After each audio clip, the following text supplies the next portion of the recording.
Okay. Good morning. Welcome to Law Experts MB India. So, இன்னைக்கு நம்ம பார்க்க போறது ரொம்ப ரொம்ப as usual இம்பார்ட்டன்டான ஏரியா. ஓகேங்களா? சப்ஜெக்டிவா இம்பார்ட்டன்ட் அப்படின்றத விட இது தெரிஞ்சாதான் நம்ம என்ன பண்ண முடியும்? மெயின்ஸ கிளியர் பண்ண முடியும். சோ மெயின்ஸுக்கு எப்படி ஆன்சர் எழுதுறது அப்படின்றத நம்ம பார்க்க போறோம். ஓகேங்களா? சோ இன்னைக்கு யாராவது கிளாஸ்க்கு புதுசா வந்திருக்கேன். இன்னைக்கு தான் ஃபர்ஸ்ட் டே வந்திருக்கேன். முன்னாடி ஜாயின் பண்ணி இன்னைக்கு தான் பாக்குறேன். அப்படி கிடையாது. நந்தினி தஞ்சாவூர். ஓ, நந்தினி தஞ்சாவூர். ஓகே. சோ இன்னைக்கு வந்து நியூ ஸ்டூடெண்ட்ஸும் அகாமடேட் பண்ணிருக்காங்க. எதுக்கு இன்னைக்கு கிளாஸ் வந்து ஓல்ட் ஸ்டூடெண்ட்ஸ் எப்படி பார்க்கணும்னா, உங்களுக்கு எல்லாம் சிஆர்பிசி பிஎன்டபிள்யூஎஸ் கம்ப்ளீட் ஆயிருக்கு. ஓகேங்களா? சோ கம்ப்ளீட் ஆன ஏரியாவுக்கு உங்களுக்கு நல்லா தெரியும். சிஆர்பிசி பிஎன்டபிள்யூஎஸ் எந்தெந்த ஏரியால கேட்பாங்க? உங்களுக்கு பிரிலிம்ஸ்ல கேட்பாங்க. எவ்வளவு மார்க் கேட்பாங்க? 15 மார்க்ஸ் கிட்ட உங்களுக்கு எம்சிக்யூ வரும். அடுத்து மெயின்ஸுக்கு பாத்தீங்கன்னா கண்டிப்பா உங்களுக்கு சப்ஜெக்டிவ் ஆன்சர்ஸா பேப்பர் 1ல கேட்பாங்க. எவ்வளவு மார்க்கு கேட்பாங்க? 25 மார்க்கு கேட்பாங்க. ஓகேங்களா? இதை தாண்டி உங்களுக்கு சிஆர்பிசியோட அண்டர்ஸ்டாண்டிங் இருந்தாதான் ஜட்மெண்ட் ரைட்டிங் எழுத முடியும். அதுல இருந்து இன்டர்வியூலயும் கண்டிப்பா ஹெவியா கொஸ்டின்ஸ் வரும். ஓகே, ஏன்னா ஜேஎம்ஐ யாரு போய் உட்கார போறா? நீங்க தானே போய் உட்கார போறீங்க. நான் கத்து கொடுத்து மறந்துட்டா கூட எனக்கு பிரச்சனை கிடையாது. ஓகே, ஏன்னா அந்த ஒரு செக்ஷனை பார்த்து கோர்ட்ல படிச்சு ஆர்கியூ பண்ணி நான் அட்வொகேட்டா வந்துக்க போறேன். சோ அப்படி இருக்கும் போது நீங்க எல்லாம் எப்படி இருக்கணும்? தரோவா இருக்கணும் சிஆர்பிசி பிஎன்டபிள்யூஎஸ்ல. சோ முன்னாடி இருந்த பேட்ச் ஸ்டூடெண்ட்ஸுக்கு எப்படி படிச்சத மொபிலைஸ் பண்ணி ஆன்சர் எழுதணும்ன்ற மாதிரி இப்ப நந்தினி மாதிரி புதுசா ஜாயின் பண்ணியிருந்தாங்கன்னா இது நீங்க எந்த ரேஞ்சுக்கு ரீச் ஆகணும்ன்றதுக்கான செஷன் இது. ஓகேங்களா? ஏன்னா எப்பயுமே பிரிலிம்ஸ்க்கு படிக்கணும்னா உட்காந்து நான் பேராக்ட படிச்சேன் கிளியர் பண்ண அப்படின்றவங்க இருப்பாங்க.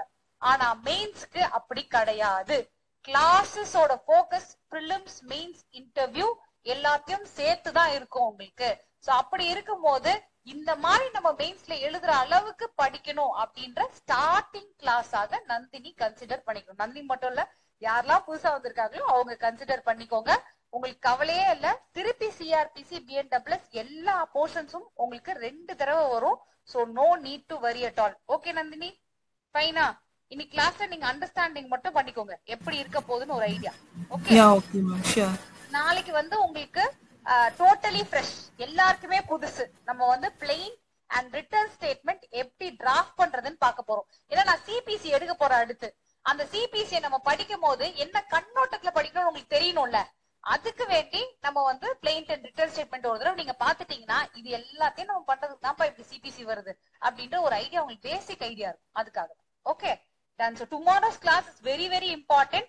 ஸ்கிப் பண்ணிடாதீங்க யாரும். அது என் சைட்ல இருந்து ஒரு kind request.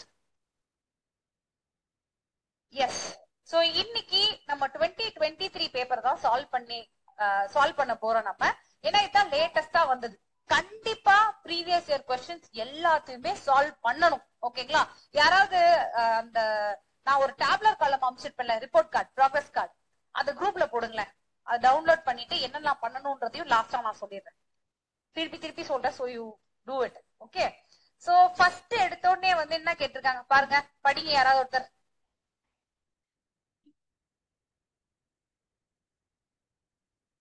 Explain the difference between a person in police custody and a person in a judicial custody. Okay, இது என்னடா கொடுமை? கஸ்டடினா கஸ்டடி தானே, புடிச்சிட்டு போயிட்டாங்க.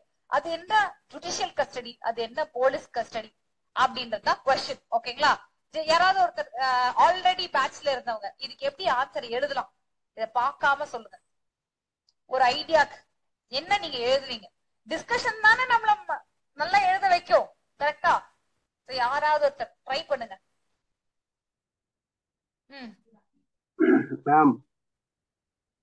ஒரு நிமிஷம் சார், ஆஃப்லைன் ஒருத்தர் சொல்றாங்க சார். அடுத்து நான் வந்துடுறேன். சொல்லுங்க. போலீஸ் கஸ்டடினா இன்வெஸ்டிகேஷன் பர்பஸ்க்காக கொடுக்கிறதுன்னு சொல்றாங்க. ஓகே, அப்புறம் அரெஸ்ட்ல இருந்து ஆரம்பிக்கலாம் அப்படின்னு சொல்லி சொல்றாங்க. ஓகேங்களா? ஒரு பர்சன் அரெஸ்ட் ஆன பிறகுதான் கஸ்டடின்ற விஷயமே வரும். சோ நீங்க இப்ப வந்து இன்டர்வியூல கொஸ்டின் ஆன்சர் பண்ணல, நீங்க சப்ஜெக்டிவ் ஆன்சர் எழுத போறீங்க. கரெக்ட்டுங்களா? 3 மார்க்னா எத்தனை லைன் நீங்க எழுதணும்? எத்தனை லைன்? 5. எந்த ஊர்ல இருக்கீங்க? லாஸ்ட் டைம் சொன்னேனே 19 லைன்ஸ் எழுதணும். 19 to 20 lines are there for your 3 mark. ஓகேங்களா? இதே 3 மார்க் ஸ்பிளிட் பண்ணி கேட்பாங்க. 3 கொஸ்டின் உள்ள இருக்கும். அப்படின்னும் போது உங்களுக்கு கொஞ்சம் ஸ்பேஸ் தான் இருக்கும். ஆனா ஒரு 3 மார்க்குக்கு 19 லைனும் ஒரு 5 மார்க்குக்கு எத்தனை லைன் எழுதணும் சொல்லிருக்கேன்? 29ல இருந்து 30. ஓகேங்களா? சில டைம் 31 அப்படி இருக்கும். 29ல இருந்து 31க்குள்ள உங்களுக்கு லைன் ஸ்பேசிங் கொடுப்பாங்க. சோ அப்படி இருக்கும்போது இந்த கொஸ்டினுக்கு நீங்க 19 லைன்ஸ் எழுதணும். அவங்க சொன்ன மாதிரி அரெஸ்ட்க்கு அப்புறம் தான் கஸ்டடி வருது. அப்படி நம்ம ஸ்டார்ட் பண்ணலாம். வேற என்ன எழுதலாம்? சொல்லுங்க. கஸ்டடி, ஜுடிஷியல் கஸ்டடி அப்படின்னோட மெயினா நீங்க எதை பத்தி எல்லாம் பேசணும்? ரிமாண்ட் ப்ரொவிஷனை பத்தி பேசணும். சோ அதே மாதிரிதான் first distinction between police custody and judicial custody கேட்டிருக்காங்க. இது ரொம்ப இம்பார்ட்டன்ட். இந்தியாஸ் கிரிமினல் ஜூரிஸ்ப்ருடென்ஸ்ல அது ரொம்ப ரொம்ப இம்பார்ட்டன்ட். ஏன்னா ரெண்டு விஷயத்தை நம்ம பேலன்ஸ் பண்றோம். என்னது? இன்வெஸ்டிகேட்டிங் இன்ட்ரெஸ்டையும் பேலன்ஸ் பண்றோம். நெக்ஸ்ட் இண்டிவிஜுவல் ரைட்டையும் ப்ரொடெக்ட் பண்றோம். ஏன்னா பேசிக்கா போலீஸ் கஸ்டடிங்கிறது இன்டரோகேஷனுக்காக, டார்ச்சர்னு எடுத்துக்கோங்க. இந்த ஒரு கொஸ்டின் டார்கெட் பண்ணி டார்ச்சர் பண்றது. ஓகே, சோ இந்த மாதிரி என்னது? அது போலீஸ் தான். என்னது? Police custody for interrogation for investigation. அது நமக்கு தெரியும். ஜுடிஷியல் கஸ்டடின்றது உங்களுக்கு பாதுகாப்பா வச்சிருக்காங்க. ஆக்சுவலி சொல்ல போனா ஒரு விக்டிம் அவங்க வெளியில ரொம்ப ஆபத்து அவங்களுக்கு, அவங்களை ஏதாவது ஒரு ஹோம்ல வச்சிருக்கணும் அப்படின்றது கூட சில டைம் ஜுடிஷியல் கஸ்டடின்னு தான் சொல்லுவாங்க. அவங்க ஹோம் கஸ்டடியில வைங்க, இந்த மாதிரி விமன் ஹோம்ஸ் இருக்கு, என்ஜிஓ இதுல வைங்க அப்படின்னு தான் சொல்லுவாங்க. சோ ஜுடிஷியல் கஸ்டடியோட ஐடியா ப்ரொடெக்ட் பண்ணி வைக்கிறது, அவ்வளவுதான். ஓகே, எஸ், ஹவுஸ் அரெஸ்ட் கூட இருக்கு. சோ அப்படி இருக்கும்போது போலீஸ் கஸ்டடி என்னது? இன்வெஸ்டிகேஷன். ஜுடிஷியல் கஸ்டடி என்னது? ப்ரொடெக்ஷன். சோ இந்த மாதிரி தனித்தனியா வச்சிருக்கிறதோட ஐடியா என்னது? To balance the interest of investigation and the protection of the individual. இந்த மாதிரி எல்லாம் பேலன்ஸ் பண்ணணும் அப்படிங்கிறது எங்க இருக்கு? ஆர்டிகல் 21. சோ தேவையில்லாம நான் உன்னை இழுத்துட்டு போய் அரெஸ்ட் பண்ணி வச்சேனா எந்த ரைட்டு சண்டை போடும் நமக்காக? ஆர்டிகல் 21. சோ அதனால ஆர்டிகல் 21னால இது வந்திருக்கு பேசிக்கா. அப்படி நீங்க ஸ்டார்ட் பண்ணுவீங்க. சோ அரெஸ்ட் அவங்க சொன்ன மாதிரி, அரெஸ்டுக்கு அப்புறம் தான் கஸ்டடின்ற கொஸ்டினே வரும். அதுக்கு நடுவுல அரெஸ்டுக்கும் கஸ்டடிக்கும் நடுவுல ஒரு விஷயம் இருக்கு. என்னது? ஒரு அரெஸ்ட் பண்ணிட்டா 24 ஹவர்ஸ்க்குள்ள இன்வெஸ்டிகேஷனை கம்ப்ளீட் பண்ணணும் அப்படின்னு சொல்றது 57 of criminal procedure code, 58 of BNSS. நான் எல்லா BNSSயும் பிளாங்க் போட்டுட்டு வந்திருக்கேன். இருந்ததை அழிச்சு எடுத்து வந்திருக்கேன். அந்த காப்பி நான் அடுத்து போடுறேன். இது ஹோம்ஒர்க் மாதிரி இப்போ பிரேக் டைம்ல சும்மா ஃபில் பண்ணுங்க. ஓகேங்களா? நீங்க முடிச்சதுக்கு அப்புறம் ஈவினிங் நான் காப்பி போடுறேன். இப்படி ஞாபகம் வச்சுக்கலாம் அட்லீஸ்ட் கொஞ்சம். ஓகே, சோ 24 ஹவர்ஸ்ல என்ன முடிக்கணும்? நீங்க இன்வெஸ்டிகேஷனை முடிக்கணும் as per section 57 of CRPC, 58 of BNSS. ஆனா முடிக்கலன்னும் போது நம்ம மேஜிஸ்ட்ரேட் கிட்ட ரிமாண்டுக்கு கூட்டிட்டு போவோம். அந்த இடத்துலதான் அவர் என்ன பண்ணலாம்? எய்தர் கஸ்டடிக்கு ரிமாண்ட் பண்ணலாம். ஜுடிஷியல் கஸ்டடியும் அவர் போடலாம், போலீஸ் கஸ்டடியும் அவர் போடலாம். இந்த இடத்துல ரொம்ப முக்கியமான கேஸ் குல்கர்னி கேஸ்ன்னு சொல்லுவாங்க.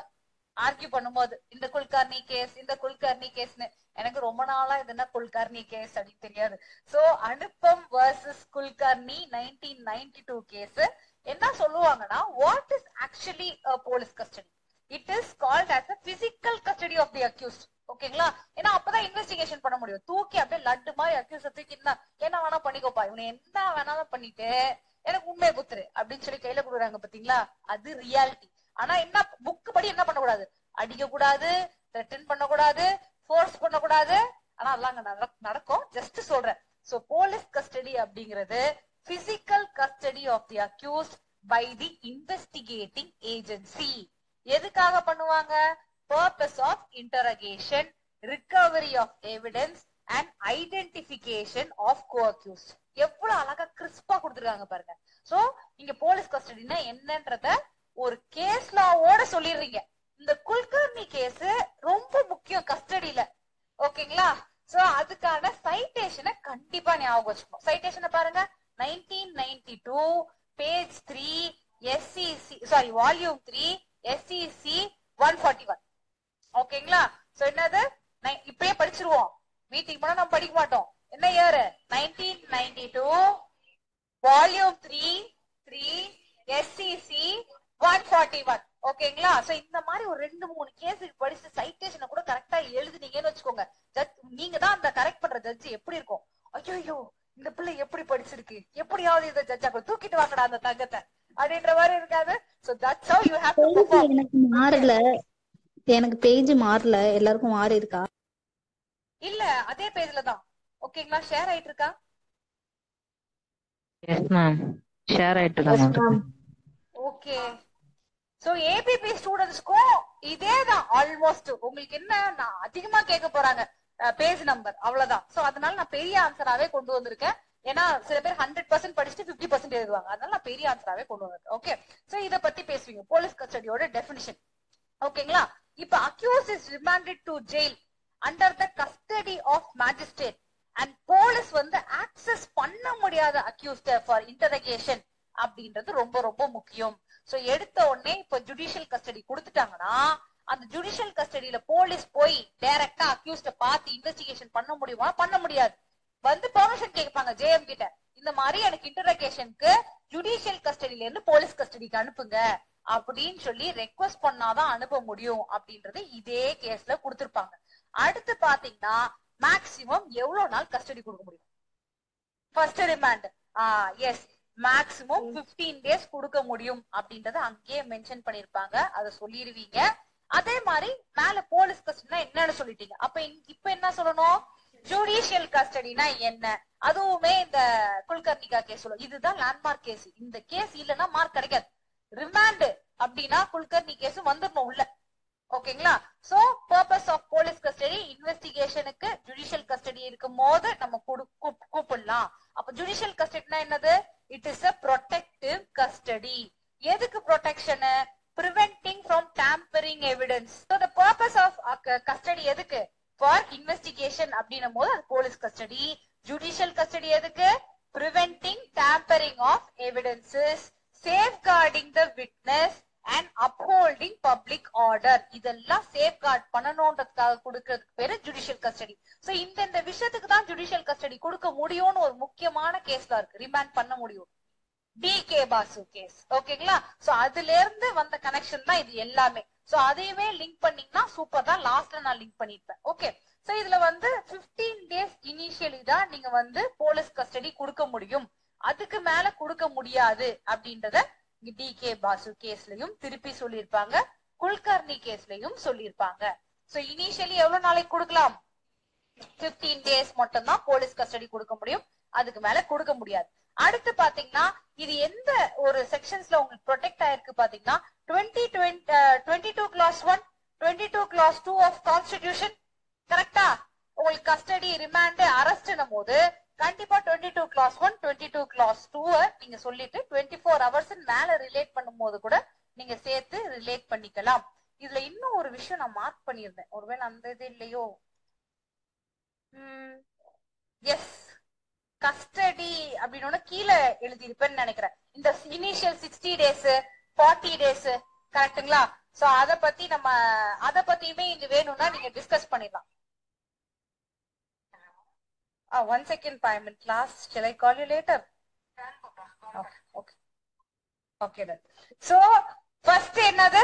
Explain the difference between a person in police custody and in judicial custody. அப்படின்னும் போது இது எதுக்காக வந்திருக்கு? To balance the interest of the investigation and protection of the individual. அது ஆர்டிகல் 21. அத பத்தி எழுதுவீங்க. அரெஸ்ட் 24 hours குள்ள முடிக்கணும் 57. அதுக்கப்புறம் ரிமாண்டுக்கு வந்துருவீங்க 167 clause 2 சிஆர்பிசில இருக்கிற மாதிரி. போலீஸ் கஸ்டடினா என்ன? குல்கர்னி கேஸை சொல்லிடுவீங்க. ஜுடிஷியல் கஸ்டடி என்ன அதையும் சொல்லிடுவீங்க. 15 டேஸ் தான் கொடுக்கணும் அப்படின்றதையும் சொல்லிடுவீங்க. இப்ப பிஎன்டபிள்யூஎஸ்ல புதுசா ஒரு ப்ரொவிஷன் முன்னாடியே இருக்கு. 60 டேஸ் 90 டேஸ்க்குள்ள சார்ஜ் ஷீட் ஃபைல் பண்ணணும். 60 டேஸ்ங்கிறது எந்த ஆஃபென்ஸ்க்கு? ஆஃபென்சஸ் 10 இயர்ஸ்க்கும் கீழே இருந்தா. ஓகேங்களா? 90 டேஸ்ன்றது எந்த ஆஃபென்ஸ்க்கு? 10 இயர்ஸ்க்கும் மேல டெத், லைஃப் இம்ப்ரிசன்மெண்ட் இருந்தா 90 டேஸ்க்குள்ள சார்ஜ் ஷீட் ஃபைல் பண்ணிடணும். இதுலயும் என்ன சொல்லிருப்பாங்கன்னு பாத்தீங்கன்னா இனிஷியல் 40 டேஸ், அப்புறம் இன்னொன்னு என்னது 60 டேஸ். அந்த 40 டேஸ் 60 டேஸ்க்குள்ளதான் என்னவே நீங்க கொடுக்கணும்? ரிமாண்ட் கொடுக்கணும். மேக்சிமம் கடைசி வரைக்கும் லேட்டா இருந்துட்டு இந்த என்ன பண்ணுவாங்கன்னா ஸ்டாட்யூட்டரி பெயில் முடியும் 90 டேஸ் முடிய வரும். அப்போ ஒரு 5 நாளைக்கு முன்னாடி முன்னாடி வந்து எனக்கு கஸ்டடி கொடுங்கன்னு கேட்பாங்க. அப்படி கொடுக்க கூடாது, இவங்க ரைட்டை ப்ரொடெக்ட் பண்ணணும்னு இந்த ஒரு ப்ரொவிஷனும் வந்திருக்கு. அதை பத்தி நீங்க எக்ஸ்ட்ராவா மென்ஷன் பண்ணுவீங்க. அது திருப்பி இன்னும் ஒரு இடத்துல கேட்டு இருந்திருப்பாங்க, அதுல நான் சொல்லி இருந்திருப்பேன், அந்த பேராகிராஃப் கூட காப்பி பண்ணிக்கலாம். சோ இது வரைக்கும் கிளியரா இருக்கா? எப்படி ஒரு 3 மார்க் எழுதணும், திங்க் பண்ணணும்னு ஒரு ஐடியா இருக்கா? ஓகே. நெக்ஸ்ட் பாத்தீங்கன்னா, what are the procedures to be followed by the officer while making the arrest of a person? இது கூடயே சேர்ந்து என்ன கேட்பாங்கன்னா, how an arrest made. இது ஏபிபிக்கும் சரி சிஜேக்கும் சரி ரொம்ப முக்கியமான ஏரியா. ஓகேங்களா? ஃபர்ஸ்ட் என்ன, அரெஸ்டிங் ஆபீசர் ஐடென்டிபிகேஷனை வேர் பண்ணணும். அவங்க யாரு, பேரு எல்லாமே வேர் பண்ணணும். இது எங்க சொல்லி இருந்திருப்பாங்கன்னா, டிகே பாசு கேஸ்ல சொல்லியிருப்பாங்க. அதோட சைட்டேஷனை படிச்சுலாம் வாங்க. AIR 1997 SC 610. ஓகேங்களா? D K Basu was state of West Bengal. மறக்க கூடாது. உத்தராச்சண்ட், உத்தரப்பிரதேஷ் நிறைய பேர் அப்படி எழுதி இருக்கிறாங்க. நான் கூட சில டைம் கன்ஃபியூஸ், ஒருவேளை இமாச்சல் பிரதேசா இருக்குமோ அப்படின்ற மாதிரி. So D K Basu versus state of West Bengal. AIR 1997 SC 610. Okay, ரொம்ப ரொம்ப படிக்கலாம், மறக்கவே விட. இந்த சைட்டேஷன்ல தனியா ஒரு பேஜ் போட்டு எழுதி வச்சுக்கோங்க. Okay. So arresting officer first என்ன பண்ணணும், விசிபிள் மார்க்கிங் வச்சிருந்திருக்கணும். இது எங்க ப்ரொடெக்ட் பண்ணிருக்குன்னு பாத்தீங்கன்னா, ஃபர்ஸ்ட் ஆர்டிகல் 21ல ப்ரொடெக்ட் ஆயிருக்கு. ஏன்னா உன்னோட லைஃப் அண்ட் லிபர்ட்டியை ஒருத்த எடுக்க போறான். அது எப்படி எடுக்கணும், ப்ரொசீஜரா எடுக்கணும். அது பாருங்க ஐயா, உங்களை கொல்லணும்னாலும் உங்களை தூக்கல இருந்தாலும் இந்த சிஆர்பிசி ப்ரொசீஜர் இருக்கு, தயவு செய்து செத்து போங்க அப்படின்னு. ஓகேயா? அடுத்து பாத்தீங்கன்னா article 22 clause 1 protection against arrested person. Okay. So அந்த விஷயமும் இருக்கு. அடுத்து informing the person of grounds of arrest. பல்லார்னு ஒரு அரவுழுது, எதுக்கு அடிச்சாங்களே தெரியாது. இது எங்க நடக்கும், வீட்டுல நடக்கும். கரெக்டுங்களா?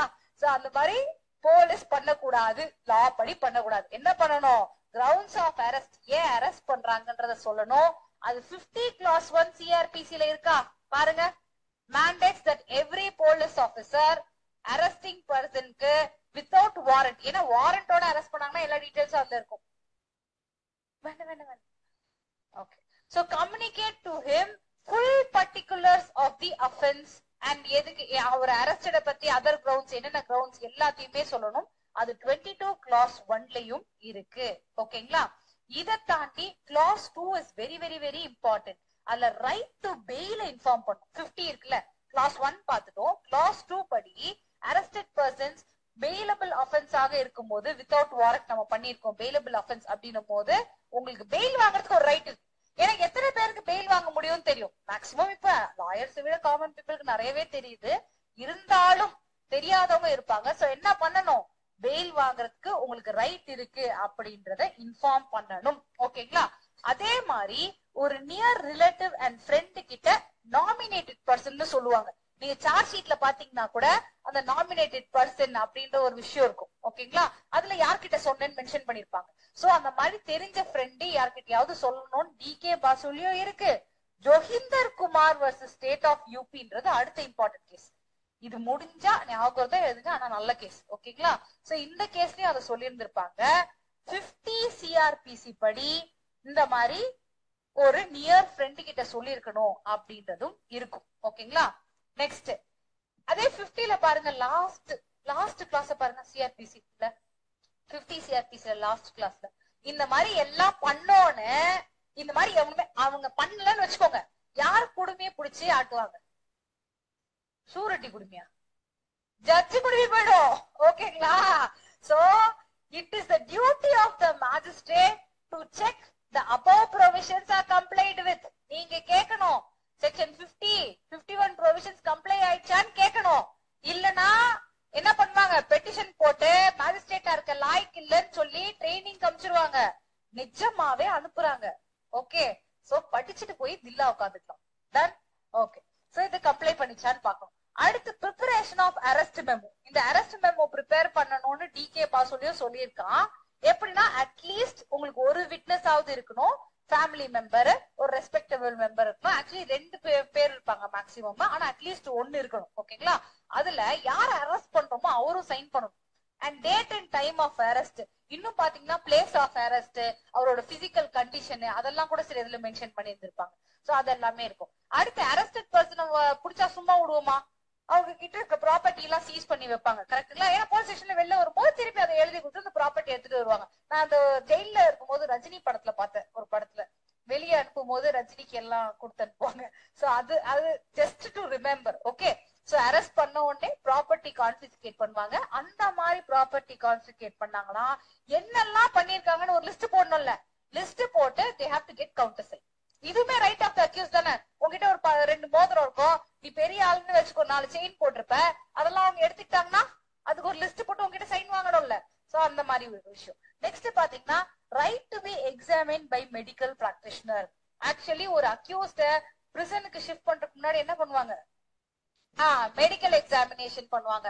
சோ அந்த மாதிரி அவர் ஃபிட்டா இருக்காரா, கரெக்டா இருக்காரா, ரெக்வெஸ்ட் ஃபார் மெடிக்கல் எக்ஸாமினேஷனும் பண்ணலாம். அடுத்து 24 ஹவர்ஸ்ல நீ மேஜிஸ்ட்ரேட் முன்னாடி ப்ரொடியூஸ் பண்ணணும். 57 CRPC and 22 clause 2 இது ரெண்டு தானே அதை சொல்லுது. சோ 24 ஹவர்ஸ்க்குள்ள மேஜிஸ்ட்ரேட் கிட்ட சப்மிட் பண்ணணும்ன்றது ஒரு ரைட்டா அக்யூஸ்டுக்கு? ஆமாவா இல்லையா? ஏன்னா வச்சு ஊர்கா போட முடியாது, அடிக்க கூடாது. No custodial violence. அந்த சாத்தான்குளம் கேஸ்ல கூட 24 ஹவர்ஸ்ல கொண்டு போய் மேஜிஸ்ட்ரேட் கிட்ட ப்ரொடியூஸ் பண்ணாங்க. ஆனா after a lot of violence மேஜிஸ்ட்ரேட்டோ இல்ல அந்த டாக்டரோ யாராவது ஒருத்தர் இல்ல அந்த பிரிசன் அத்தாரிட்டியோ கொஞ்சம் கவனிச்சிருந்தா கூட 2 உயிர் இன்னைக்கு போயிருந்திருக்காது. Okay, so these are the things. Next right to consult legal practitioner. இது ரொம்ப ரொம்ப முக்கியம் இல்லையா நமக்கு? கரெக்டா? சோ ஆர்டிகல் 22 clause 1லயும் இருக்கு, உங்களுக்கு சிஆர்பிசிலயும் கொடுத்திருப்பாங்க. அந்த சிஆர்பிசி ப்ரொவிஷனையும் கோட் பண்ணிக்கோங்க. அப்புறம் விமன் அண்ட் சில்ட்ரனுக்கு செப்பரேட்டா கொடுத்திருக்காங்களா சிஆர்பிசில கேட்டா? கொடுத்திருக்காங்க. ஏன்னா அரெஸ்டிங் விமன் வந்து after sunset before sunrise exceptional சிச்சுவேஷன்ல தான் பண்ணணும். Prior permission of the magistrate தேவை. விமன் தான் பண்ணணும். ஃபீமேல் தான் சர்ச் பண்ணணும். அப்படியே சர்ச் பண்ணாலும் டீசென்டா சர்ச் பண்ணணும், கண்டபடி சர்ச் பண்ண கூடாது. இதே ஜுவனைல்ஸாக இருந்தா இது கீழே நீங்க அட்ராக்டே பண்ண கூடாது. ரிமாண்ட் எல்லாம் யாரு ஜெயம் பண்ணுவாங்களா? ஜுவனைல் எங்க அனுப்புவாங்க? யார்கிட்ட? போர்டு கிட்ட அனுப்பிச்சிருவாங்க. Care and protection of children board இருக்குல்ல, ஜுவனைல் போர்டு, அவங்கதான் பண்ணுவாங்க. இதுல என்ன கொடுமைன்னு பாத்தீங்கன்னா மேஜிஸ்ட்ரேட் லா தெரிஞ்சவரு. இந்த ஜுவனைல் போர்ட்ல இருக்கிறவங்க லா தெரிஞ்ச ஆளுங்க தான் இருப்பாங்களா? சோசியல் வெல்ஃபேர் ஆபீசர்ஸ் இருப்பாங்க, அவங்களுக்கு லா சுத்தமா தெரியாது, எப்படி ட்ரீட் பண்ணும் அந்த போதுமான ஒரு ட்ரைனிங் இருக்காது. மொத்தமா காசு வாங்கிட்டு ஜூனியர்ஸ் ரிமாண்ட் பண்ணிடுவாங்க.